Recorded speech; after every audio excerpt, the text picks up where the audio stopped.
What was happening every year? 50% of my office was quitting. And guess what I would do? I'd be like, oh, dude, these people, they can't hack it. The problem was it became very unprofitable to have a strategy to make fun of people that quit. There's not a winning strategy. And so what I did is I looked in the mirror. I said, you know what, Ben? You already freaking knew these people are going to get put in the back of a cop car. You've been there. That's just going to be part of what happens. If you think you're going to make 30 freaking grand in a summer, like off the bench, we're like going from me working at Sports Chalet, making $7 an hour, stringing tennis rackets. That's when I started. Like, if I think I'm going to go there and make 30 grand in a summer without some serious opposition and serious challenges, who am I fooling?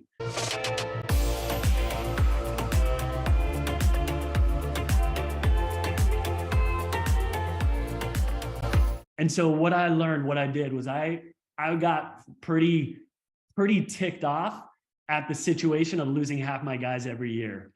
And I decided to step up. And so here's what I did. I grabbed a whiteboard, like a lot like mine in my house here. I grabbed a whiteboard and I started writing out every reason people have quit my teams. And at that time, I'd managed a couple teams, couple years. I've been in it like 3 years between personally selling, leading a team, and managing. And I wrote out, all the reasons that people quit. Now let's just brainstorm. I want you to fire hose. What are some of the reasons people quit your team? What have you seen? Why are people quitting? Why have they quit? Rejection. What else? My number one reason is they can't hack it. Actually, like they're not making sales. Work ethic. Entitled. Can't do hard things. Okay, so let's take this to the next level. What does it mean that they can't hack it? Let's go there. Corey, what can't they hack? What are the granular things? What is it that they can't hack? Usually it comes down to just basic elements of pitch that you drill over and over again that they can't master. Just like downtones, head nods, can't memorize the pitch, go off the script, don't know when to emphasize, aren't being descriptive enough, like talk too fast, just all of those basic things. Love it. Thanks, brother. Dallin, give us context when you, because you're right on point. Yeah. Can't hack it, but let's go deeper. So I had like 4 guys go home this last summer, and it was 2 of them was because they were not knocking doors, and then the other 2 were they could not control a conversation. Okay, let's take this deeper. I love it. This is where you're going to be able to really guide the people that are under your charge. There's 4 principles that we're going to talk about today. The first one is the Oceanside Principle. The Oceanside Principle is this. Check it out. I'm going to just give this to you right here. The Oceanside Principle in a nutshell is you tell them in advance what they're going to experience. And too many leaders only go surface level and say, hey, you know what, you're going to have to face a lot of rejection. A lot of people, you're going to be able to make sure, you can hack it. You want to have good work ethic and, don't feel entitled. That's about the level that most people go. Where you're really going to help them is say, listen, those who can't hack it, literally, they're not knocking doors. You're going to long for the curb. The curb is going to be like a king size bed luring you in to pull the sheets over your head and hide and crawl. The curb is always going to be beckoning you. And you're going to have more rejection than you've ever faced in your entire life. Those who can't hack it, one of the things is they're not knocking doors. They're not plucking the FUD, the fear, uncertainty, and doubt, and going and continuing to knock. And then, the skills is the easy part. Like the skills to be successful, like controlling, the conversation, asking questions, all that stuff, that'll come if you're diligent, which that's a minimum standard. But so what you want to do is you want to tell them in advance, and you want to prepare them for opposition. There's 5 reasons people quit. We're going to go deeper in that in this here in a second, but there's 5 reasons people quit. The first one, the number one reason people quit your team is out of unmet expectations. but the key, the principle is you got to tell people the hard. Tell them even the bad. You want to talk people out. So here's the thing, the recruiting process, you're going to be recruiting. And of course there's glamour. Of course there's excitement. They see your Tesla. They see, you know, the property you bought. They see you going to fancy, you take them out to fancy dinners and all that's great. They see, you know, your lifestyle. You're at the gym midday, like when they're working and at school and you're doing all that too, but they're seeing your lifestyle. They're seeing you're playing pickleball with you and it's all glorious. Too many people are afraid and have too many fluffy conversations and don't allow themselves to get to the granular. And so here's what I challenge you to do. And in fact, I sent you this, and it's a tool that you can use. Let me share screen and put this on the screen for you. I sent you this little workbook that I put together for you. You're gonna wanna write out all the reasons why people quit. And there's a little space there, just boom, boom, boom, and create your own sort of whiteboard. And I would recommend you do this as, you know, as you do this as a team. And I don't think we need to spend time as a mastermind to do it, but you guys can do it on your own in your team meetings where it's like, all right, let's map out. And you put it all up on the board. And now you have your blueprint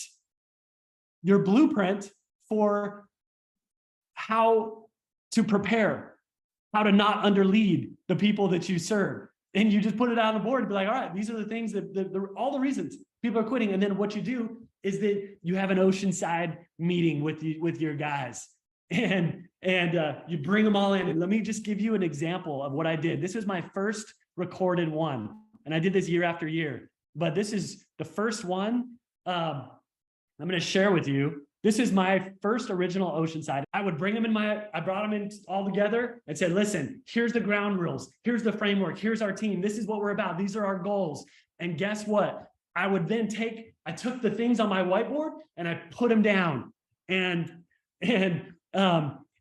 this year, this was my first one. So I just want to show you my legacy. They got better and better over the years.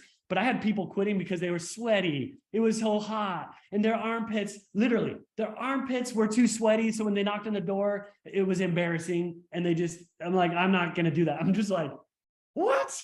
You're going to quit because of that? And that was when I was making fun of them. But then when I realized, crap, they can't hack it. I had those conversations. Hey, some people are just not going to be able to hack it. But I didn't tell them what that means. I didn't tell them what it even means to be able to hack it. It means you're going to have jock itch. Literally. You're going to be walking in the heat, sweaty pits, and you're going to be literally having somebody just cancel on you. Your mind is going to be so upset. You're going to have jock itch where you're just like, I can't walk another step. And guess what? That's what it's going to take. Actually, to succeed. So if you're not okay with that, now is the time for you to pull the ejection cord.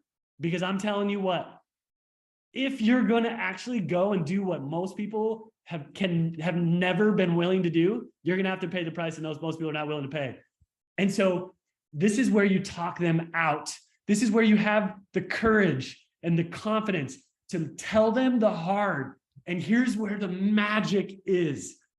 And I'm getting kind of passionate because I found this is such a secret. They're already pumped. They're excited. You're building a team culture. And then now you're taking them under your wing and letting them know you're literally talking them out of the job because this job is not for everybody. And some people can't hack it. And this is what it actually takes to hack it. All of these things on the board is why people quit. Those things you will have to go through. Now, you might not have to go through all of them, but you will certainly go through many of them. And for you, if you're going to be successful, and the key is anchoring their why. Why are they on your team? What do they want? If they're not strong enough, they don't have a clear enough reason to be out there that summer, then any little excuse will do, and they will bail. That's why there's a 50% retention rate in summer sales. Here's the first action item for you on this. I want you to make a list on your own. This is going to be you to just to do. Make a list of all the reasons people have quit, and make sure you have that in front of you. And then what you do is you schedule a meeting with your team, and you sit them down. And I'll send you mine. You can model it where literally you bring them in. You let them know your goals as a team, and hopefully by this point you know each of their individual goals for the summer. But this is where you bring them in, you let them know what's going on, and then you let them know, hey, I got to take you under my wing. This is literally what I did. I brought everyone in. I was like, guys, I've been a poor leader in the past, and I commit to not underlead you. These are the reasons people quit. And here as a team, our identity, we're not quitters. And in fact, I have not, you'll notice the people in this room like are among the very best. And we actually did not hire certain people that went to other teams that we wouldn't let in our team because we're only bringing the best. You have a responsibility to weed those people out in advance. You got to pluck the FUD. FUD can be people. You got to pluck those and not invest in those people. Don't bring those people out. And sometimes you'll miss. Sometimes you'll get it wrong. But here's how you weed it out. You can actually filter those people out in advance and increase your chances big time of having somebody setting them up for success rather than just guessing, are they going to show up and work? I don't know. You can actually vet that out through the 4 keys for high retention. And so then this is the second key. I let them know. I said, and this is what I invite for you to do something similar. I brought them in this meeting, this Oceanside meeting, the Oceanside Principle meeting. And I said, listen, in our team, our goal is to have all of us have success and to have not one person quit. We're gonna, as a team, we're gonna go out there and we're gonna freaking knock doors. We're not there to play. We'll have a lot of time. We'll work hard. We'll play hard. But we're there to work all the time that you're working. If every minute you waste at work, you're robbing yourself, your future self, your family, your future family. If everybody stays, everybody gets a 10% bonus. Now you can create your own 10% bonus. Be creative. One of the things I was thinking was adding an extra contingency. And I don't know if you'd agree with this, Ben, or not, but it's like, look, nobody quits, but also that's contingent upon everybody working the schedule from day one all the way to the end. And if people will stop working the schedule, that as well breaks the entire team incentive. Yes. And you then fire those people and the 10% bonus is off. Yep. It's off the table. When you do that though, does that drag down the team morale? Like when you're like, all right, guys, these guys mess it up for everyone. No, 10% bonus for everyone. Is there like a massive spiral of depression and people getting pissed off? Listen, it's all how you set it up. The principle is you don't bring on quitters. You get a mindset and a mentality. I'm not going to quit. You prepare them for what it's going to take. You lay clear expectations for what it's going to take to actually work hard, and it's going to suck, but it's also going to be very rewarding. And then, you know what? You lay out an incentive, something that's exciting and motivating to them to create a culture of we don't quit. And that right there, it ends up being the magic, and all the nuances you can manage along the way to the best of your intuition. I would just challenge you to follow the spirit of the 10% bonus. However you want to do it, you could go hardcore like me. I went hardcore because I got pissed. I just was sick of recruiting people, spending my time and energy, getting them out there, housing stuff. I was like, the world is telling me it's not possible, and the average is 50%. And I said, screw that. I'm going to do whatever it takes to stop underleading these people. And I'm not going to bring people out that are going to quit on me. And what happened was I didn't have a bigger fallout. When I started like really leveling up, I didn't have a preseason fallout. I had a preseason step up, and I had a mentality.